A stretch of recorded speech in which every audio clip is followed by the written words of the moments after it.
নমস্কার, Ramakrishna TV YouTube চ্যানেলের পক্ষ থেকে সকল মা, বাবা, দাদু, দিদা, ঠাকুমা, ঠাকুর দাদাদের জানাই অনেক অনেক ভালোবাসা, প্রীতি ও আন্তরিক শুভেচ্ছা।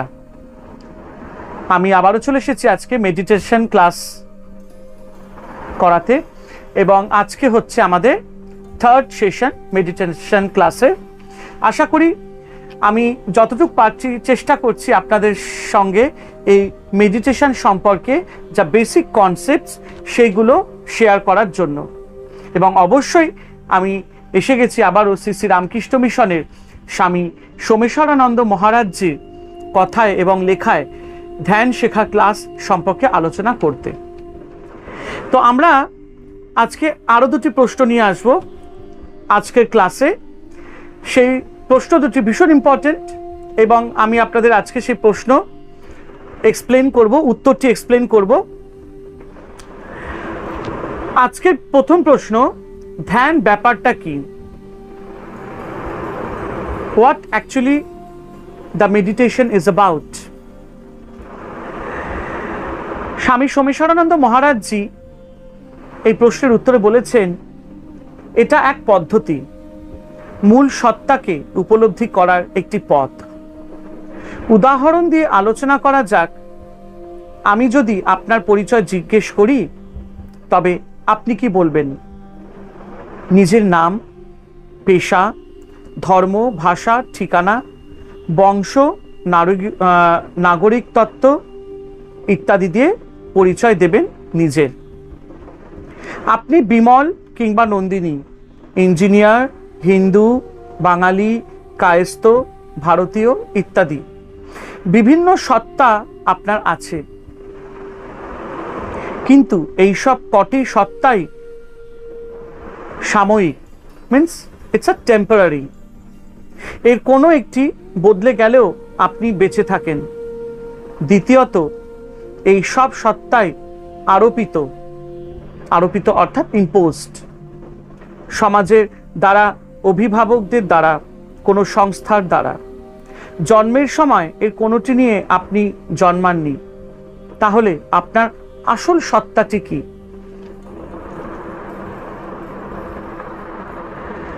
আপনি নিজেকে কখনো ভাবছেন আমি হিন্দু, কখনো আমি ছোট ভাই, কখনো আবার আমি বাঙালি, ইত্যাদি ইত্যাদি যা আমরা ভাবতে থাকি। এবং ভাবার সময় আপনার ব্যবহারও পাল্টে পাল্টে যাচ্ছে। এই সবকে বলা যায় কৃত্রিম আমি। এগুলি মনের বা চিন্তার তরঙ্গ বা ঢেউ হিসেবে উঠছে আর নামছে। তাহলে আপনার আসল সত্তাটা কি, এটা উপলব্ধি করার পথই হচ্ছে ধ্যান। আপনার মনের মধ্যে অসংখ্য অসংখ্য অসংখ্য চিন্তা তরঙ্গ, যেন এক পুকুরের জলে নানান ঢেউ। এই ঢেউগুলি চলছে বলে পুকুরের নিচ বা পুকুরের নিচে যে জমি বা মাটি, সেটা আপনি দেখতে পাচ্ছেন না। কখনো দেখতে পাবেন বা কখন দেখতে পাবেন? যখন ঢেউগুলি থেমে যাবে। এই ঢেউগুলিকে থামানোর পদ্ধতি হচ্ছে ধ্যান। নিজের চেতনাকে প্রকৃত রূপে উপলব্ধি করার চেষ্টাই হচ্ছে ধ্যান। বর্তমানে আপনার চেতনা জড়িয়ে আছে নানান চিন্তায়, আবেগ, বিশ্বাস, জ্ঞান, অভ্যাস ইত্যাদির সঙ্গে। এই সব কিছুকেই সরিয়ে চেতনাকে যথাযথভাবে, মানে অ্যাজ ইট ইজ অনুভব করার চেষ্টা করতে করতে মন চলে যায় তার আদি রূপে। এই সর্বশূন্যতার মধ্যে আপনি অনুভব করেন নিজের মূল সত্তাকে। এতদিন শরীর মনকে ভেবেছেন নিজের সত্তা, তাদের পরিবর্তনকে ভেবেছেন নিজের পরিবর্তন, তাদের চলাফেরাকে মনে করছেন নিজের চলাফেরা। ধ্যানের মাধ্যমে বুঝতে পারবেন যে আপনি এরোপ্লেন নন, আপনি পাইলট। এক্স্যাক্টলি। আমরা আগে দুটি ক্লাসে ডিসকাস করেছিলাম যে ধ্যান কিভাবে করব, বেসিক ধ্যান বা বেসিক মেডিটেশন প্রসেসটা কি, এবং আমাদের এর সাথে দৈনন্দিন জীবনের অনেক কিছু চিন্তাধারা, টেনশন, মানসিক চাপ সবকিছু জড়িত আছে।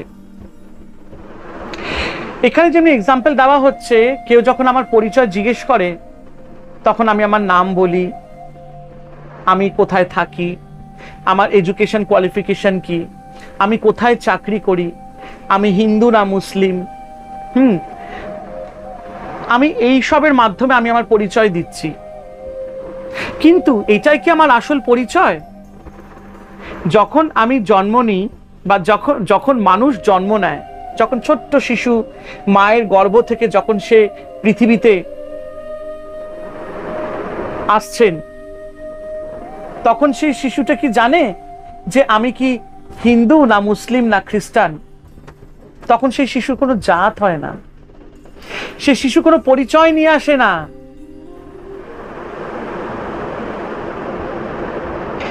কিন্তু আমরা নিজেরা এই পরিচয় বানিয়ে নিয়েছি।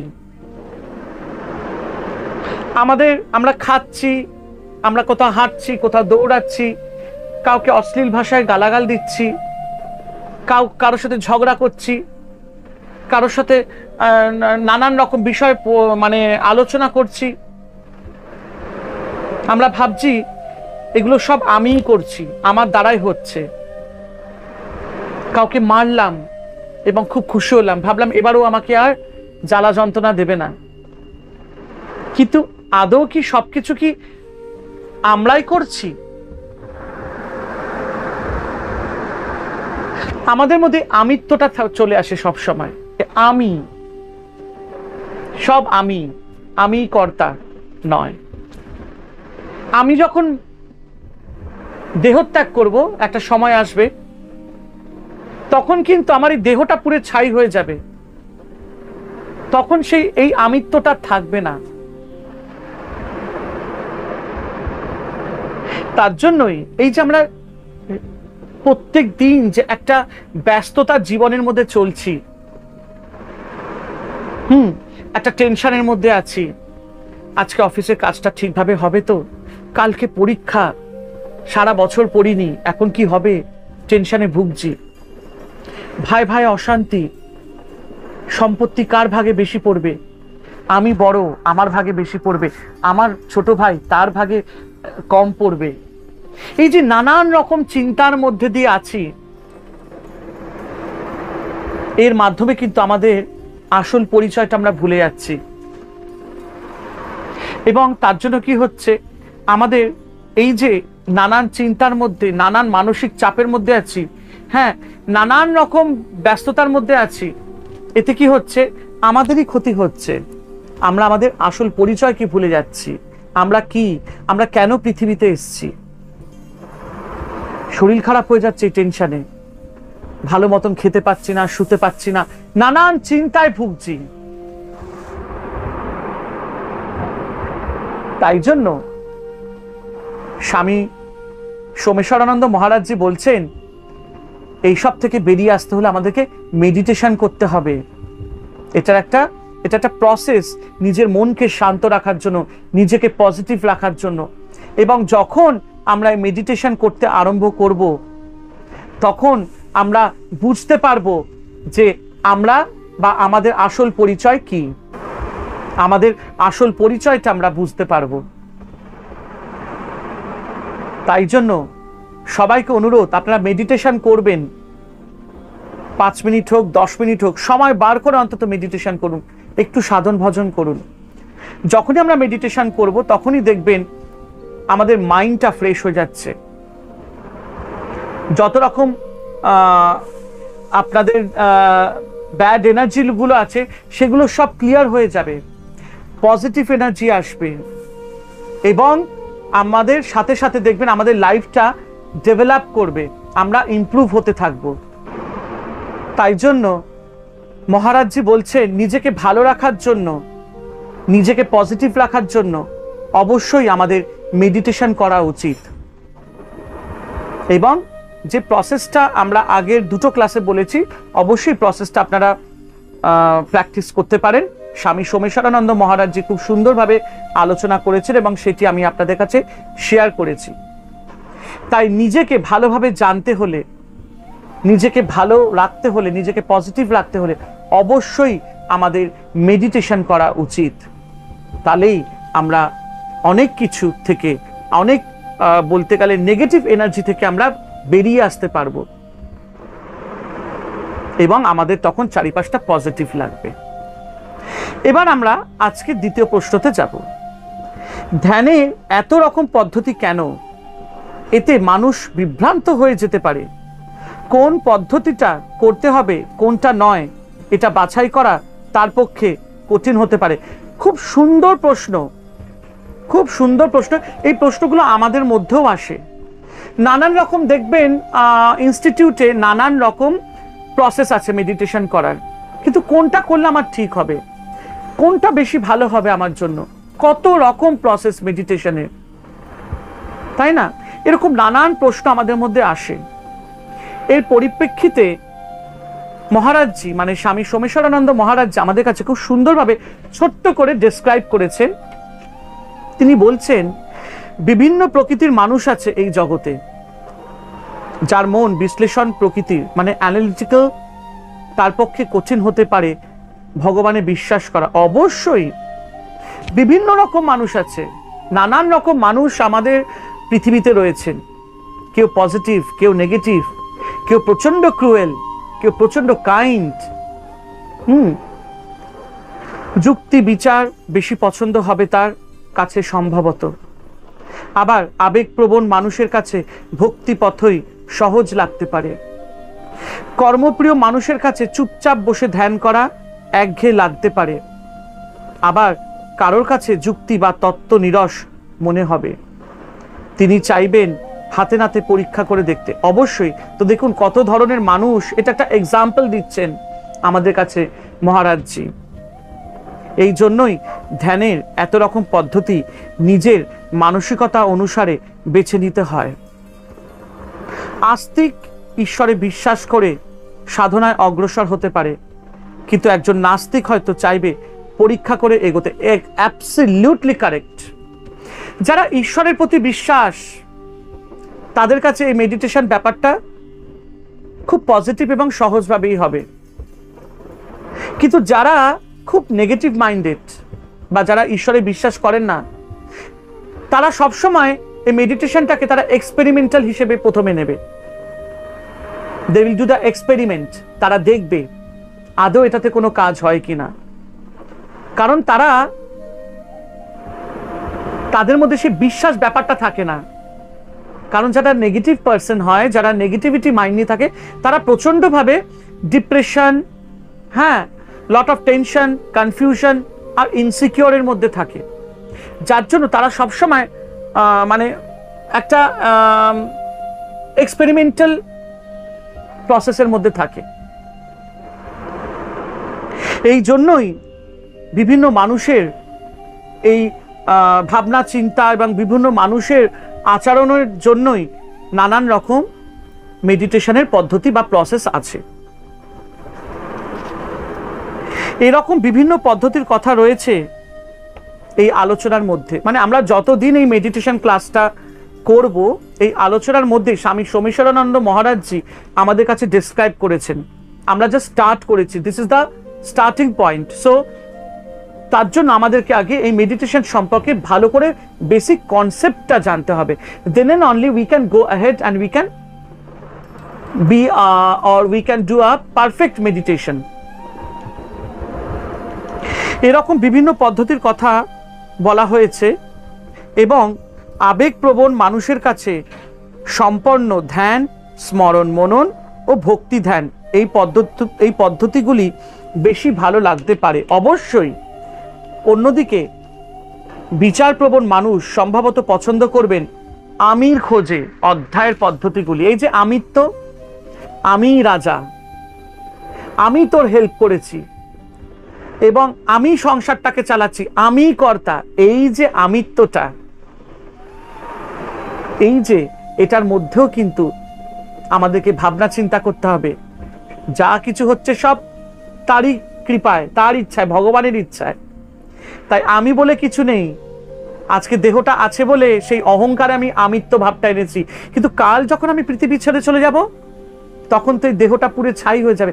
তখন কি থাকবে? তখন কি আমার এই আমিত্ব ভাবটা থাকবে? বা তখন তার এই মৃত্যুর পর আমাকে কে কতদিন মনে রাখবে? কৌতূহলী মানুষের পক্ষে আকর্ষণীয় হবে নিঃশব্দের স্পর্শ, সাক্ষী ধ্যান ইত্যাদি অধ্যায়। যারা কর্মব্যস্ততার জন্য ধ্যানে সময় দিতে পারেন না, তারা অভ্যাস করতে পারেন চোখ খুলে ধ্যান পদ্ধতিগুলি। দেখুন মহারাজজি খুব সুন্দর বলেছেন যে যারা সারাক্ষণ একটু কাজে কর্মের মধ্যে ব্যস্ত থাকে, আজকাল তো নানান রকম আইটি সেক্টরের প্রচুর ব্যস্ততার মধ্যে থাকে, ব্যবসার ক্ষেত্র, আর এখন তো সত্যি মানে মার্কেট যা হয়ে গেছে, জবের খুব বাজে হয়ে গেছে, মানুষ পড়াশোনা করেও ভালো জব পাচ্ছে না, নানান চিন্তায় ভুগছে, যা কাজ পাচ্ছে সেখানেও মানে কি বলবো, মানে তাকে খাটিয়ে শেষ করে দিচ্ছে। তো তাদের জন্য বলছে সেই সব ব্যক্তিরা যারা প্রচন্ড কাজের মধ্যে ওয়ার্ক প্রেশারে রয়েছে, যারা মেডিটেশনের জন্য একটু টাইম পাচ্ছে না, তারা একটু মেডিটেশন প্র্যাকটিস করতে পারে। দরকার হলে চোখ খুলেই আপনারা মেডিটেশন করতে পারেন, কোনো অসুবিধা নেই। ভগবানের দিকে তাকিয়ে একটু মেডিটেশন করুন, তাতেও কিন্তু আপনার কিছুটা হলেও আপনি ডেভেলপ করতে পারবেন। 80টির বেশি পদ্ধতি রয়েছে এই আলোচনার মধ্যে। তো আমরা এই যে মেডিটেশন ক্লাসটা করব, এর মধ্যে more than 80 processes there for meditation. তার জন্য কিন্তু আমাদেরকে এই ক্লাসটা কন্টিনিউ করতে হবে। স্বামী সোমেশ্বরানন্দ মহারাজজি আমাদের কাছে মোর দ্যান 80 প্রসেস অফ মেডিটেশনের সম্পর্কে আলোচনা করেছেন। তার জন্য সবাইকে অনুরোধ করব যে মেডিটেশন ক্লাস এই সেশনগুলো আপনারা কাইন্ডলি দেখবেন, এবং অবশ্যই যে নলেজগুলো আমরা শেয়ার করছি সেগুলো একটুখানি আপনারা হলেও চেষ্টা করবেন প্র্যাকটিস করার। আপনি পরীক্ষা করে দেখুন কোনটি আপনার ভালো লাগে, কোনটি আপনার পক্ষে সহজ, বুঝতে পারবেন যে নিজস্ব স্বাধীনতা বজায় রেখেও ধর্ম সাধনা করা যায়। খুব সুন্দর কথা বলেছেন। তো আমাদেরকে কিন্তু এই মেডিটেশন ক্লাস ভালো করে আমাদেরকে এই সেশনগুলো আই মিন টু সে দেখতে হবে, বুঝতে হবে, এবং এখান থেকে অনেক কিছু শেখার আছে।